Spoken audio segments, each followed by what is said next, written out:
नमस्कार Jnanpith YouTube channel को मुझे आपको स्वागत करुच्ची। आपण मैंने आम समस्ते अपेक्षा कर बसीसे एसएसपी टीजीटी केवे आसो ता मध्य गोटे एसएसपी टीजीटी अपडेट आसी जाइए। आपण मैंने देखिपे लेटरटी स्टेट सिलेक्शन बोर्ड आप डिपार्टमेंट ऑफ हायर एजुकेशन गोटे 5/2/26 आप 5 तारीख दिन गोटे लेटर करते क्या कर जो ओएमआर सीट लेटर करते ओएमआर सीट किपर तैयारी हम से लेटर करते आपने जानते 2024 जो SSP TGT added high school exam करते से ओएमआर सीट्रे करते ऑफलाइन करते आप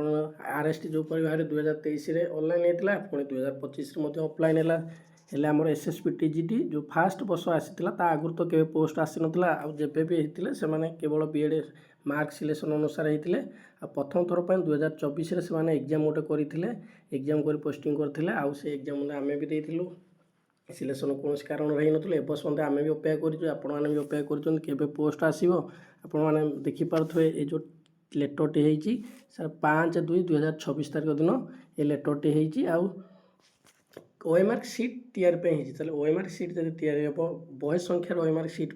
आसी किसी बोर्ड एग्जाम करे जमी आप जापर ओडिशा पुलिस से बोर्ड एग्जाम करे fast time SSP TGT sorry SSP TG exam करता टीजीटी एग्जाम फास्ट टाइम से एग्जाम करता आगुरी पीजीटी करे टीजीटी के कर फास्ट टाइम 2024 करता आपने देखिपे लेटर होती 5/2/2026 तारीख दिन ताले आपण मैंने खूब शीघ्र एसएसपी टीजीटी देखा पाए किसी पिला कहते सर एलटीआर प्रोसेस सरीनी किपर आसो आप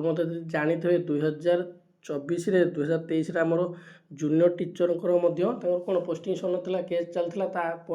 आमर आसीला नोटिफिकेशन बाहर 2024 एसएसपी टीजी से कौन भैकेंसी जब आसो आ गोटे प्रोसेस चलुला आसपार कारण ए बोर्ड से बोर्ड सहित कौन संपर्क ना आप निजे जानते 2023 जो आम कौन थी जूनियर टीचर केस चलता पोस्टिंग हो ना भितर जो पुराना पिला आपने जानते बाहर कि नहीं एसएसपी टीजीटी से ये कौन है सर एलटीआर कौन केस के कोर्ट केस चली आमर एसएसपी टीजीटी किसी ये ना से निहाती आसो मत लगुच मार्च एंड सुधा पोस्टिंग पोस्ट आसीज एप्रिल कि मे सुधा एग्जाम हम कारण से ऑफलाइन करुँच बहुत शीघ्र एग्जाम कर आर पाली आप देखिए जदि डिसेम्बर जानुरी सुधा एंड सुधा सरी जाइए फॉर्म पकड़ा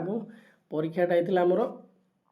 एप्रिल मे सुधा मे होता एग्जाम मे होता एग्जाम टी आप जो इलेक्शन रिजल्ट ता परदिन एग्जाम टी थी आपंकर ऑफलाइन एग्जाम करथिला एवं कटक जिते जाता कटक भिडियो तो मुझे आगे गोटे करी तार ऑफलाइन टीजीटी आर्ट्स कथा कहूँ कारण टीजीटी आर्ट्स मुझे टीजीटी आर्ट्स जो प्रश्न पड़ा मुझे आप गोटे आनबी भिडियोटे टीजीटी आर्ट्स जो प्रश्न पड़ा आम आउे डिस्कसन करदे आपण मैंने पढ़ु आम भी पढ़ुँ एवं यथर 2026 निहाती गोटे सरकारी चाकरी पाइबा रोचे नमस्कार।